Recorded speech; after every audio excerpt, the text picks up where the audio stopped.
Umagang ito ay His Word. Yan. Ang kanyang salita.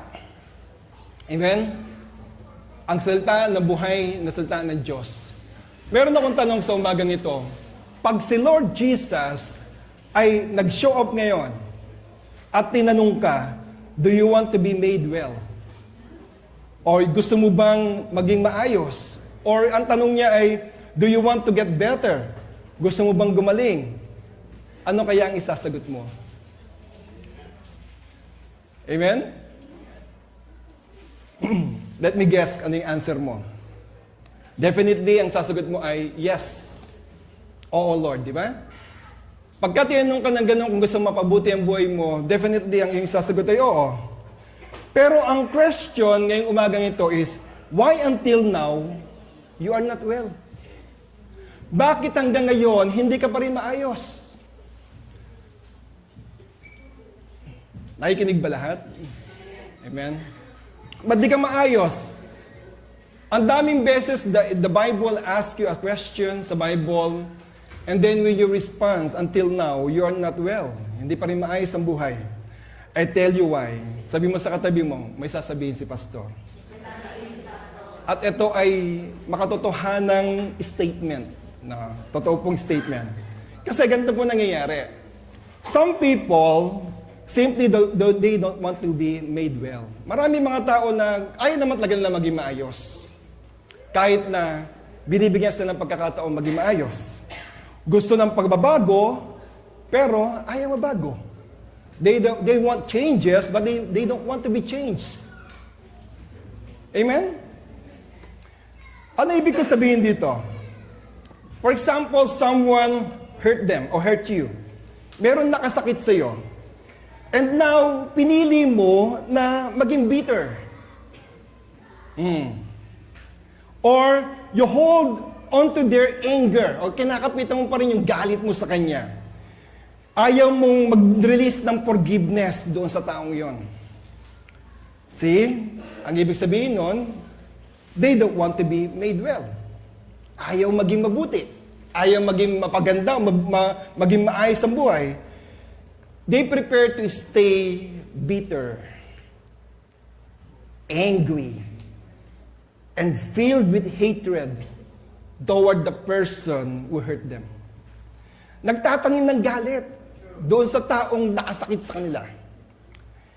Remember, forgiveness removes bitterness. Ang pagpapatawad ay ito'y nagpapawala o tinatanggal ang bitterness sa atin. Inaalaw niya ang tinatawag na spiritual freedom. Ito ay binanggit sa Ephesians chapter 4 verse 31 to 32. Marami rin mga tao, they stay in their sins. Marami mga tao gustong mag-stay na sa kasalanan ginagawa nila. Rather than make peace with God. Kesa makipagkasundo sa Panginoon. They don't want to change. Ayaw na mabago. They prepare their current way of life. Mas gusto nila ngayon kung ano yung takbo ng buhay nila bilang isang gumagawa ng kasalanan. There are a lot of people in this world like this. Marami talagang tao ganito. Gusto ng pagbabago, pero ayaw mabago. They enjoy being angry. They enjoy being bitter and unforgiving person. They prefer to have fun, even if it means rebelling and going against what is right. Mas gusto nila yung happy-happy, kahit alam naman lang ito ay against sa tamang gawain. People will love only themselves and their money. Narinig ko nga yung isang dating judge ata yon sa Pilipinas. Sabi niya gano'n, what is the sense na ikay tumanda na? At hanggang ngayon, gusto mo pa rin magpayaman. Ayaw mo lang bang gumawa ng mabuti? Di ba? Sinabi niya, yung babaeng yon. Ano mangyari? Iiwan mo rin naman lahat yan, which is true. Sabi nga, naked we came to this world. Sabi niya gano'n, naked din tayong babalik, di ba? Pinanganak ka nang wala naman talaga, mamamatay ka rin nang wala rin talaga. Ayun po nangyayari sa panahon natin. They don't want to be made better. Ayaw na maging maayos. Even though they understand this behavior goes against God. Kahit na alam naman lang na against kay Lord John. And my question, and my prayer this morning, and I hope that isn't you. I hope, umaasa ako na hindi ikaw ito. Amen? Na gusto mong pagbabago pero ayaw mo mabago. Naririnig mo ang mga word of God na tunay na babaguhin ang buhay mo pero ayaw mong lunukin ang salita ng Diyos. Gusto mo lang siyang tikman. Ayaw mong isa puso. That every Sunday, you have a live group, nagbibigay ng magandang mensahe patungkol sa Bible. Yes, you can see that the Word of God will change your life.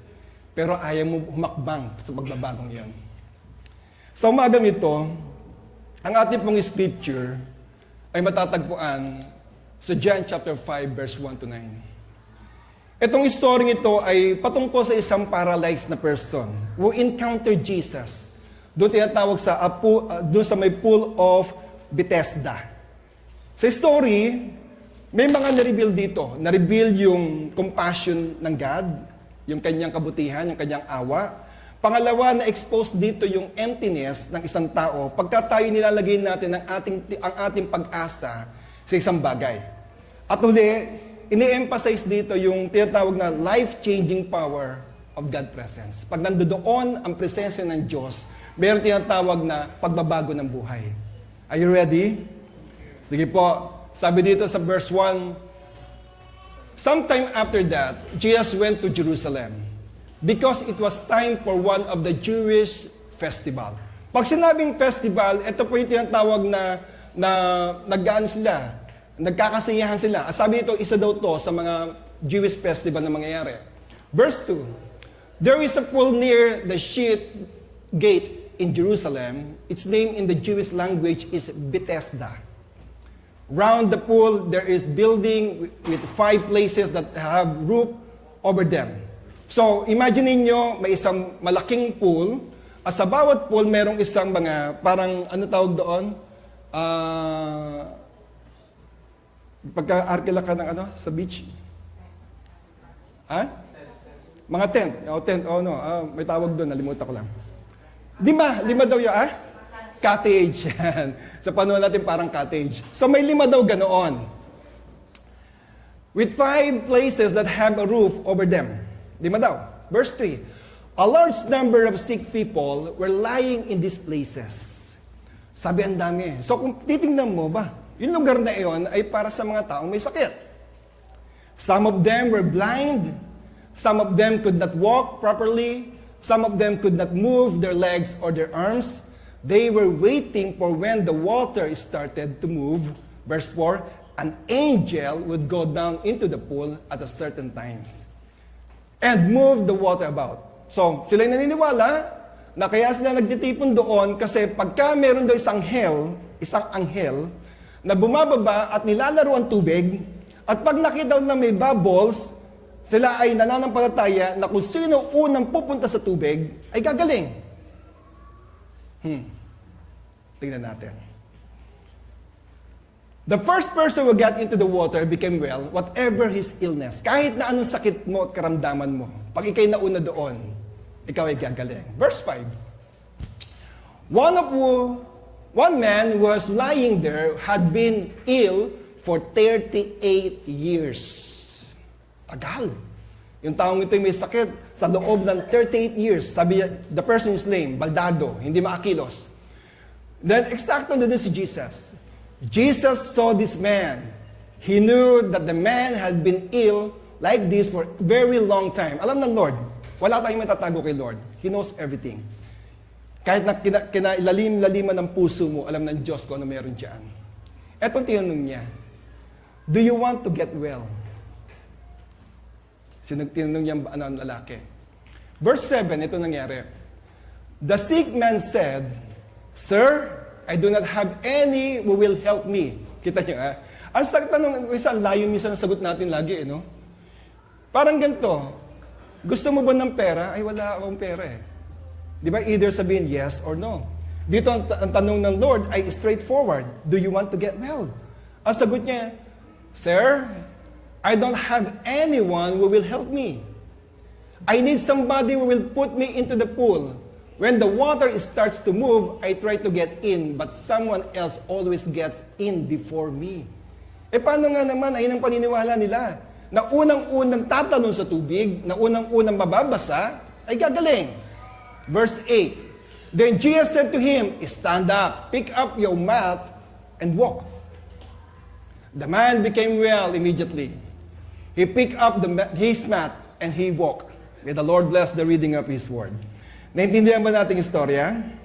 Okay, let's pray for closing prayer. Ang Bethesda, sa Jewish word, o sa natin, ang tawag po diyan ay House of Mercy. Ano po ibig sabihin?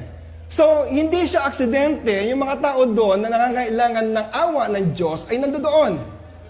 Because it is the house of mercy. Ngayon, tingnan natin muna ngayon yung kondisyon ng taong ito. Hindi siya pinangalanan. Hindi binigay yung pangalan kung sino siya. Kasi this is common thing na nangyayari sa isang tao. Unang-una nakita natin kondisyon ng taong ito. Ando doon siya tinatawag na state of helplessness.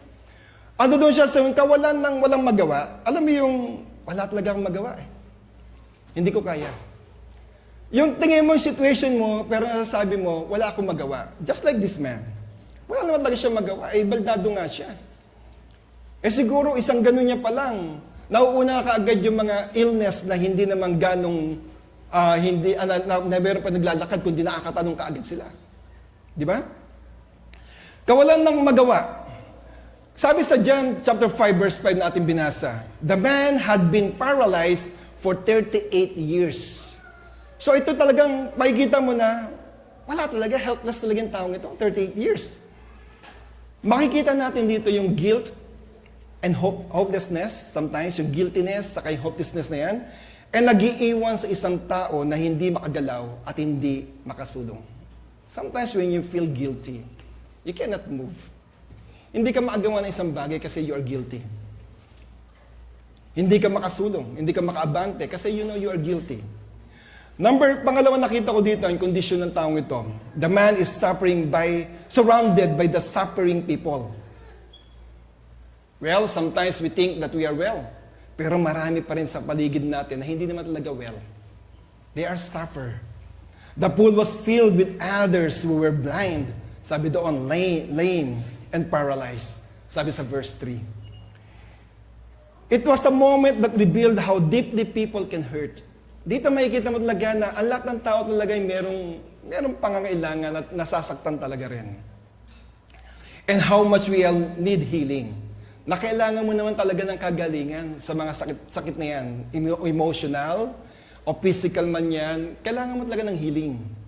Pangatlong condition ng taong ito, misplaced hope. Yung mali yung kanyang pag-asa. He depended on the steering of the water. Sabi doon, di ba? Lahat sila yung nagdidepende, lahat na may sakit doon. They depending only on the angel na pwedeng gumalaw ng tubig. Kasi yun ang tinatawag ng tradition, rather than humanap na tinatawag na divine assurance kay Lord. Tayo mga minsan, ganun ginagawa. Many people today look for help in places that can't truly meet their needs.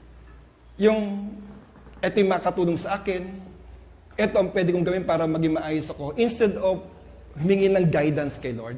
By the way, sa ibang translation ng Bible, yung verse 4 wala po, hindi binanggit dyan. For some reason, I don't know why. Siguro, kasi nga, ay nang sinabi doon pero pag binasa niyo yung tinatawag sa King James Version, binanggit din po yung verse 4. NIV, I don't think so na binanggit doon yung verse 4. So, kung makikita mo, paano nga naman gagaling yung mga tao, yun po yung in-steer. But it doesn't matter. The truth is, si Lord lang ang pwedeng magpagaling sa iyo. Amen? So, ganun. Marami mga tao ganyan ang ginagawa. They rather go to person o some places na tunay naman ay hindi sila matutulungan. Instead na lumapit kay Lord, yung nangyayari ngayon ay yung kanilang hopeless na misplace. Umaasa isang bagay na wala naman. Pang-apat na condition doon is overwhelmed by competition. Na-overwhelmed siya ng competition. Kasi why? Others always get ahead of him. Lagi na lang may nauuna sa kanya. When the water was stirred, sabi sa verse 7, nauuna lagi. Dito, makikita natin na sinasalamin nito kung paano madalas na di na pinapansin ng mundo ang may hina at may hirap. Instead of tulungan siya, for sure they know that this person been there always, araw-araw nandito sa may lugar na ito para gumaling siya. And the Bible mention na siya merong illness na gano'n for 38 years. Imagine that. Ang tagal ng kanyang miracle.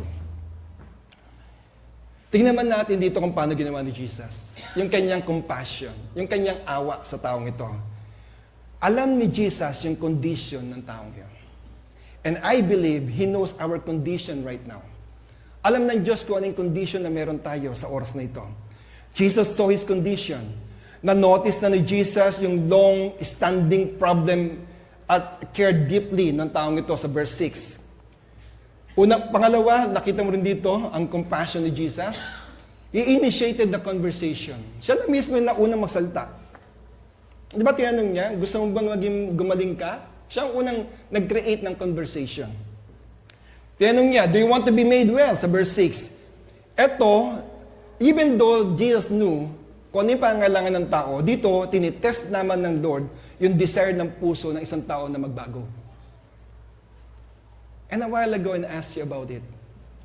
Kung harap sa'yo si Jesus ngayon at tanungin ka, do you want to made well? Amen? Di ba? Dito, tinitingnan ng Diyos, ni Jesus mismo, yung tinatawag na desire for change. Yung iyong desire na para kayo magbago. Maraming gusto ng pagbabago, pero ayaw mabago. Ano yung sinagot ng tao? Instead na sabihin niyang yes, ang sinagot niya, wala po kasing tumutulong sa akin na pumunta sa pool para ako mauna eh. Di ba? Yun ang tanong kaagad eh. Para naalala ko tuloy sa Eva at Adan. Nung sinabi ni God na, kinain mo ba? Ilbis sa sabihin yes, sinabi niya, yung babae kasi. Di ba? Ang tao is full of excuses. Tama ba? Instead na, yes, I am weak. O yes, I need God right now. Ang una sinasabi nila, hindi, lilipas din niya. Yung problema niya, ibig na bigyan ng result para ma-solve yung problem. Hindi, lilipas din yan. Pero habang tumatagal, nagiging worse. Sabi doon, Jesus ignored excuses. Kasi in-explain nga ng tao that he couldn't be healed. Hindi ako gagaling kasi but anong ginawa ni Jesus? Jesus focused on offering a solution. Si Lord, ang gusto niya solusyon. Ayaw niya ng mga excuses natin. Si Lord, gusto niya gumawa ng miracle sa buhay mo. Ayaw niya sabihin mong ayaw mo. God can do miracle sa buhay natin. Amen? At pang-apat, anong ginawa ng compassion ng God dito? Jesus took action. Gumawa siya ng action. His word carried the power to heal instantly. Instead na paliwanag niya sa tao, sabi niya gano'n, rise, take up your bed and walk. Ayan sinabi ni Jesus sa kanya. Amen? Tinitle ko yung aking message na His Word. Yung kanyang salita. Tingnan natin, the power of Jesus' Word. Are you ready? Yung kapangyarihan ng mga salita ng Jesus. Una, it brings hope and new life to everyone who hears. Ito'y nagbibigay ng bagong buhay sa bawat isang nakikinig nito. Gusto makinig nito. Sabi sa Bible, sa John 5 verse 24, I assure you that whoever hears my word and believe in the one who sent me has eternal life. Sabi nga, binibigyan ko kayo ng assurance na lahat na naniniwala ng aking mga salita. Sabi niya gano'n, naniwala sa aking mga salita ay magkakaroon ng buhay na walang hanggan. And won't come under judgment but has passed from death into life. Grabe, no?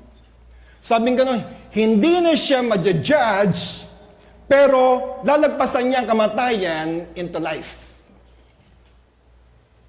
What is the wages of sin? Ano bang kabayaran ng kasalanan? Kamatayan. Ibig sabihin nun, when you believe into the Word of God ni Jesus, ikay magkakaroon ng tinatawag na buhay na walang hanggan at hindi mo na mararanasan ang eternal punishment. which is death. Death is separation from God sa final judgment. Hindi mo na mararanasan yon kasi ikay naniwala sa Word of God. And then the reason why you are here because you believe in the Word of God. You believe that you've been saved because you believe and you confess with your mouth that that Jesus is God and believe in your heart that He raised from the dead. Naniwala ka at kinaligtas. The reason why you're still here in the church. Kasi nabuhay yung relasyon na meron ka kay Lord. And then, yung iyong relasyon na yon o yung tinatawag na spirit na yon, yung kaluluwa mo ay laging gutom sa Word of God. That's why you're attending church. Because you want to hear the Word of God. To feed your soul. Amen? Pero, kailangan nyo rin mag-aral ng Word of God. That every day you should have a devotion. Magbabasa ka ng Bible. Pwede bang isang katawan kumain lamang sa loob ng isang linggo, isang beses lang? Manghihina. Ano mangyayari? Manghihina. Ano pa? Maaari ikamatay. Same thing is spiritual.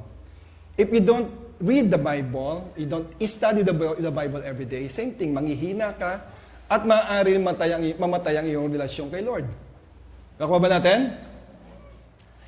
Yung kanyang command brought immediately healing sa verse 8 and 9. Yung sinabi ni Jesus, yung kanyang word na yon, immediately gumaling yung tao. Pangalawa, the power of Jesus' word call us to trust and open our hearts to His life-changing power. Tinatawag niya tayo na tayo ay maniwala. No? Open our hearts. Binuksan ang ating puso to His life-changing power. Ano sabi 2 Corinthians 5:17?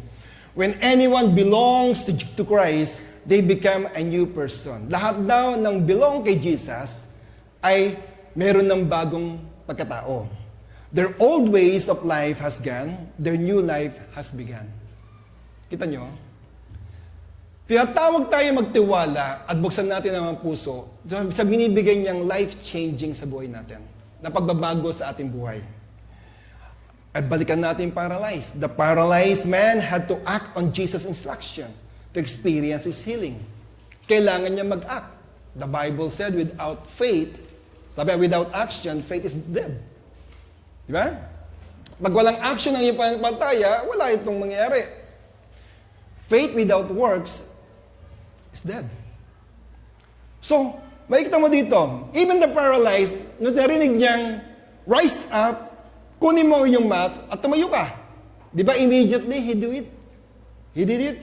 Pangatlo, the power of Jesus, Jesus' word. Pangatlo, it brings both healing and deliverance.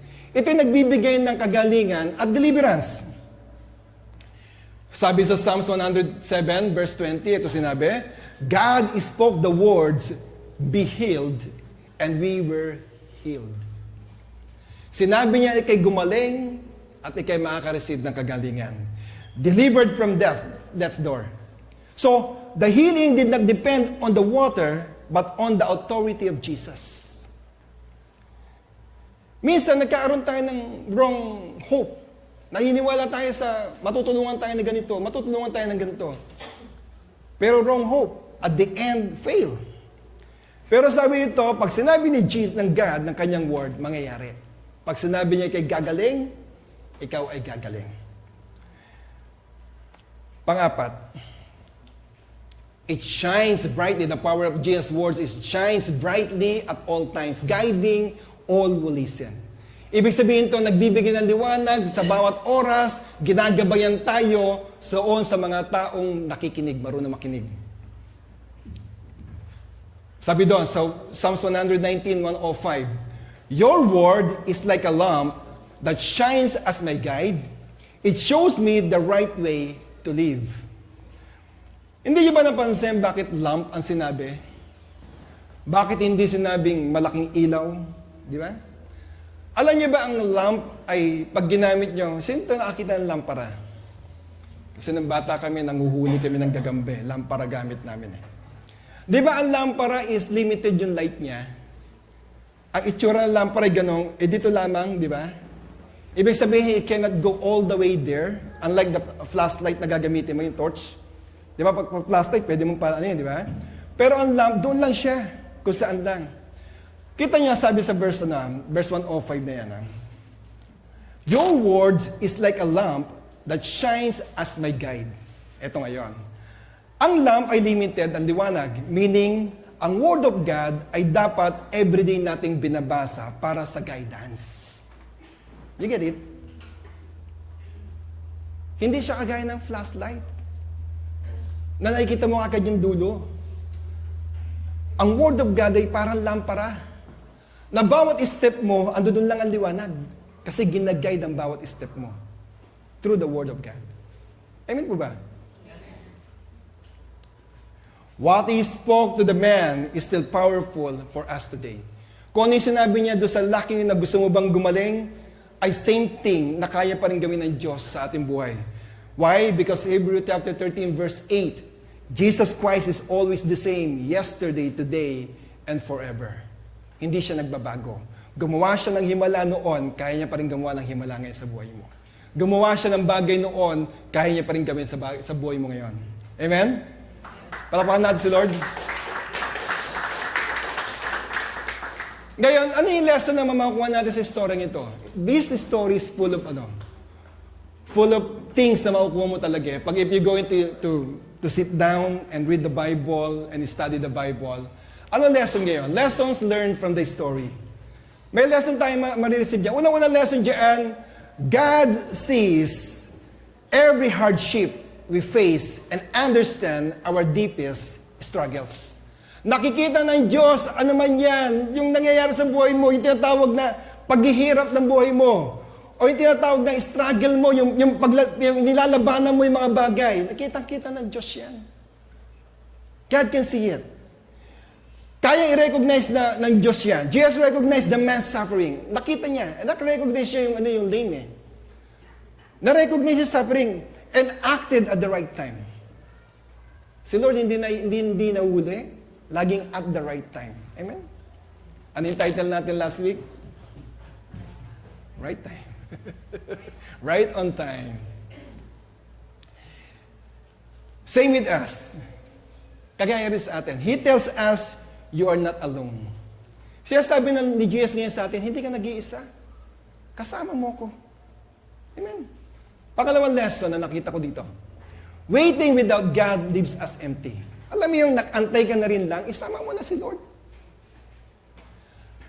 Pagka wala si Lord doon, empty pa rin talaga ang magiging resulta. But with Him, every moment holds purpose and hope. Pero sa Kanya, pagsasama si Lord doon, sa pagkaantay mo, sabi doon, every moment, nagkakaroon ngayon ng layunin, ng purpose, at nagkakaroon ng pag-asa. Amen?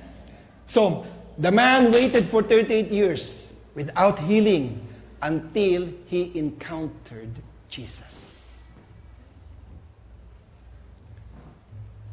Kapatid, nag-antay ka na rin lang, huwag natin hayaan na hindi kasama si Lord sa pag-aantay na yan. Lahat daw na nag-aantay kay Lord will renew their strength. Sabing gano'n, no? Palalakasin tayo ng Diyos. Pangatlong lesson na makikita natin sa story ito. Jesus offers personal help, guiding and healing you every step of your journey. Personal help. Kasi Jesus came to the man personally. Pinuntahan niya mismo yung tao eh. Hindi naman niya ginathered yung mga tao, kundi doon mismo sa lane na yun for 38 years. Doon siya lumapit. Personally, showing that He cares about each person. Pinapakita na si Lord ay nagkikare sa bawat isa sa atin. Amen? Pang-apat na lesson that we can learn from this story ay faith paired with obedience is the key that opens the way to transformation and victory. Pag pinagsama mo yung pagsunod at pananampalataya, ito ay magiging susi para buksan ang tinatawag na transformation ng pagbabago o yung tinatawag na tagumpay sa buhay natin. Anong ginawa ng lalaking to? Nanampalataya siya kay Jesus. Maybe, he didn't know Jesus that time. Hindi niya kilala si Jesus pa rin kumakausap sa kanya. Kasi tinawag niyang sir, di ba? So it means hindi niya kilala si Jesus. Pero ginawa niya, nanampalataya siya, nilagay niya yung kanyang hope doon sa taong yon, at nag-obey siya sa sinabi, nung sinabi ni Jesus na tumayo ka dyan, kunin mo ang iyong higaan at lumakad ka. At ito'y nangyari sa kanya. He received the healing. Ayaw Yan po yung lesson pag yung pinag-aralan yung istorya. Ngayon, the question is, paano mo naman natin i-apply sa buhay natin? The story's been there for 2,000 years ago. Pero, how can we apply this sa ating life? Applying this story to our lives. Paano ba? Unang-una, tingnan natin ha. Applying this story to our lives, unang-una, no matter how broken you feel, bring your heart to Jesus. Gaano man kay sira na, broken ka na, wala na eh. Ang gawin mo, dali mo kay Lord yan, kay Jesus. Kasi why? He offers healing, hope, and restoration. Ang binibigay ng Diyos ay tinatawag na kagalingan, pag-asa, at restoration. Inaayos. He is the ultimate healer and restorer.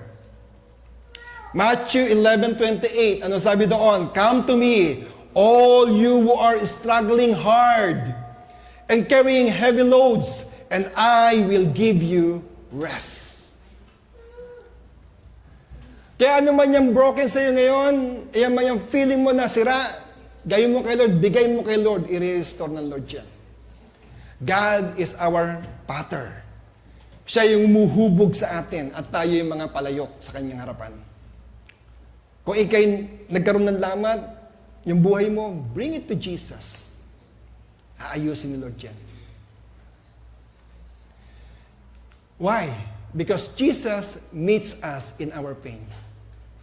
Alam mo, katatagpuin ka ng Diyos habang ikay merong pain na nararanasan eh. Kasi with healing for our wounds, hindi ka lamang niya katatagpuin, kundi bibigyan kaya ng healing sa iyong mga sugat, hope for our hearts, kung ano man yung inaasahan, na pag-asang hinahanap ng iyong puso, bibigyan niya yan a restoration for our lives, yung pagbabago ng buhay. Pangalawa, how do we apply it to our lives? Let go of trying to fix everything on your own. Alam mo, sa totoo lang, lahat tayo gusto natin, ayusin muna natin sarili natin eh. Amen? Yung halata naman talagang broken ka na. Halata naman talagang nakakaranas ka na ng sakit sa loob. Pero gusto mo, you want to fix it your own. Yung para yung mga kontraktor, ulit, huling-huli na eh. Ginawa, nilagyan ng tape. Hindi ba tinipan? Nilagyan ng glue. Broke naman talaga. Halata naman. Pero tayo, no, because of pride, alam niyo yun? Dahil masyado kang mayabang, akala mo kaya mo lahat, gusto ko akong mag-fix niyan. True breakthrough, o yung tinatawag na success, comes when you trust in God's plan. Ang tunay na success ay darating lamang yan pag ikay nagtitiwala kay Lord. Trust in God's power. Maniwala ka lang doon sa may kapangyarihan ng Diyos, not in unreliable or temporary source of help. Mahilig kasi tayo minsan remedyo. Tapos in the long run, mas malaki pala yung damage na nangyayari. Kasi we want to fix it our own. Gusto natin tayo lang gagawa ng panahon ng paraan. Kapatid, may kasabihan nga, no man is an island. Hindi pwedeng ikaw lamang mamuhay mag-isa. Kailangan mo si Lord. At si Lord naman nagdadala ng mga taong na makakatulong sa iyo. Proverbs chapter 3 verse 5. Ano sabi doon? Trust in the Lord completely. Magtiwala tayo kay Lord na completely. And do not rely on your own opinion. Wag lang tayo mag-rely ng mga opinion natin. With all your heart, rely on Him to guide you. And He will lead you in every decision you make. Imagine, pag tayo nagtiwala kay Lord na completely sa buhay natin, hindi lamang tayo nag-aano sa ating opinion lang, ng ating pag-isip. Ng buong puso mo, ang gagawin ng Lord ay ililid ka niya in every decision you make. Eh si Lord hindi naman gumagawa ng mali, laging tama, amen? So ibibigay sa iyo tama. Kasi why? When you place your trust in God's plan, pag inilagay mo yung tiwala mo doon sa plano ng Diyos, that's when the doors open. Nagbubukas sa maraming pinto ang Diyos. Pinagagaling niya yung puso mo, yung emotion mo, sakit karamdaman mo, and breakthrough begins. Alam mo, kailangan bago muna tayo maayos, para tayo maranasan natin tinatawag na breakthrough sa buhay eh. Wala akong nakita na hindi nagpaayos, hindi niya na nakita niya yung breakthrough ng Lord eh. Kailangan magpaayos muna tayo. Sabihin mo nga sa katabi mo, magpaayos ka kasi. Ang gulo mo talaga eh. Sabihin mo, ang gulo mo talaga. You want breakthrough? You want success in life? Ang gawin mo, magtiwala kay Lord. Pangatlo, applying this story to our lives, no? Faith unlocks the power of God's Word. Ang pananampalataya ay ito'y nagbibigay para mabuksan natin ang Word of God. Kasi, it doesn't make sense na naniniwala ka sa Word of God pero hindi ka nanampalataya. Kailangan panampalatayahan mo ang Word of God.